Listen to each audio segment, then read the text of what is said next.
Autistic বাচ্চার পটি training নিয়ে একটা ভিডিও আপলোড করেছিলাম। সেখানে একটা আপু মেসেজ করেছেন যে পটি ট্রেনিং তো দূরের কথা, তিনি নাকি তার বাচ্চাকে টয়লেটে নিয়ে যেতে পারেন না।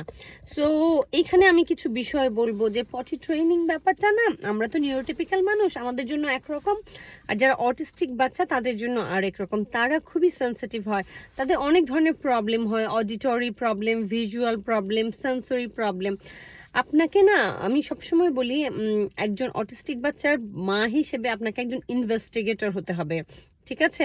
আপনাকে অনেক বেশি ইনভেস্টিগেশনের পাওয়ার থাকতে হবে, অথবা কি বলবো আমরা, মনিটর করার পাওয়ার থাকতে হবে। ইটস মাস্ট, ওকে? যদি আপনি আপনার বাচ্চার ইমপ্রুভমেন্ট চান। কারণ কেন আপনার বাচ্চার সমস্যা হচ্ছে, কেন যাচ্ছে না, টয়লেটে কি এমন কিছু আছে যেটা তাকে যেটা থেকে সে আনকমফোর্টেবল ফিল করে? তাহলে আপনাকে প্রথমে টয়লেটের পরিবেশটা ঠিক করতে হবে, ঠিক আছে?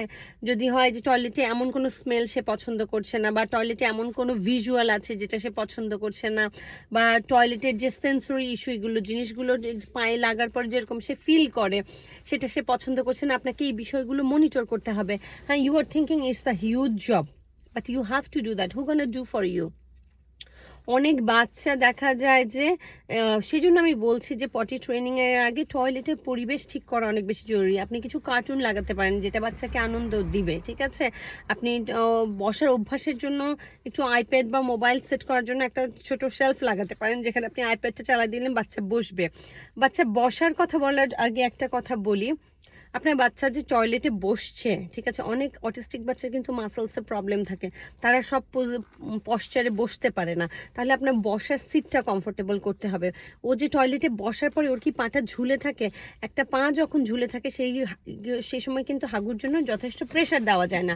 So it's a lot of things you have to investigate and figure out how to solve this problem. So আপনি বসার জন্য একটা টুল ব্যবহার করতে পারেন, যাতে আপনার বাচ্চার বসার জন্য বলছি, বাচ্চার পা সেটেল হওয়ার জন্য একটা টুলস সেট আপ করতে পারেন, বসার জন্য একটা কুশন ইউজ করতে পারেন। অনেক এক্সট্রা কুশন পাওয়া যায়। অনেক ছোট ছোট বাচ্চারা বড় বড় কমোডে বসতে ভয় পায়, তারা ভাবে যে তারা পড়ে যাবে। সো এর উপর যদি আপনি স্মল কুশনগুলো কিনেন, অ্যাভেলেবেল এখন সব জায়গায়, তাহলে সেখানে বাচ্চাটা বসতে পারে।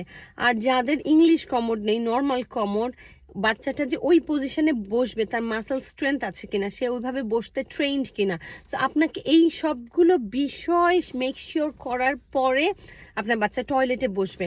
আর পটি ট্রেনিংয়ের ক্ষেত্রে আমি এখন তো বাচ্চাদের সাথে কাজ করি, আপনাদেরকে বলেছি। সো আমাদেরকে কনসালটেন্টরা যখন আমাদেরকে ট্রেন করে বা প্যারেন্টসকে বলে যে কখনোই খুব বেশি এমন কোনো সময় পটি ট্রেনের জন্য যাওয়া উচিত না যখন তোমার লাইফ স্টেবল না। ধরো তুমি হলিডে আসতেছে, তুমি এই দিক ওই দিক যাবা, তাহলে তুমি এই সময় পটি ট্রেন ইউজ করবে না। তুমি নিজে খুব স্ট্রেসফুল, তোমার লাইফে অনেক বেশি স্ট্রেস চলতেছে, এই সময় বাচ্চার পটি ট্রেন শুরু করবে না। বাচ্চার রুটিনের ঠিক নাই, বাচ্চার মেজাজ মর্জি খুব খারাপ যাচ্ছে, এই সময় পটি ট্রেন তুমি শুরু করবে না। যে সময় তুমি জানবা যে তুমি কারো বাসায় বেড়াতে যাচ্ছ না, তুমি তোমার বাসায় থাকবে, তোমার লাইফ সেটল, ওই সময় তুমি পটি ট্রেন শুরু করবা। তাহলে তুমি পটি ট্রেনে 15 to 20 ডেজের মধ্যে সাকসেসফুল হতে পারবা। আর তোমার বাসায় প্রচুর মেহমান আসা শুরু করলো, তাহলে তুমি অনেক কিছু ট্র্যাক রাখতে পারবা না। বাচ্চা যখন টয়লেটে যাওয়া দরকার যেতে পারলো না, তখন তুমি it's not the best time for toilet training. আবার দেখা যায় যে অনেকের বাসায় 2-3টা টয়লেট থাকে, বাচ্চা কোন টয়লেটে যেতে পছন্দ করে, প্রেফার করে, এই জিনিসগুলো খেয়াল রাখতে হবে।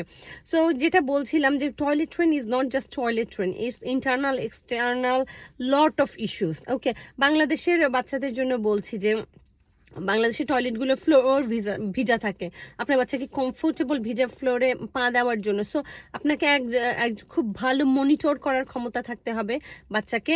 আমি বলবো প্রত্যেকটা অটিস্টিক বাচ্চার বাবা মাকে অনেক ভালো মনিটর করার ক্ষমতা থাকতে হবে। আপনি যদি মনিটর করতে না জানেন, আপনি আপনার বাচ্চার প্রবলেম সলভ করতে পারবেন না কখনো।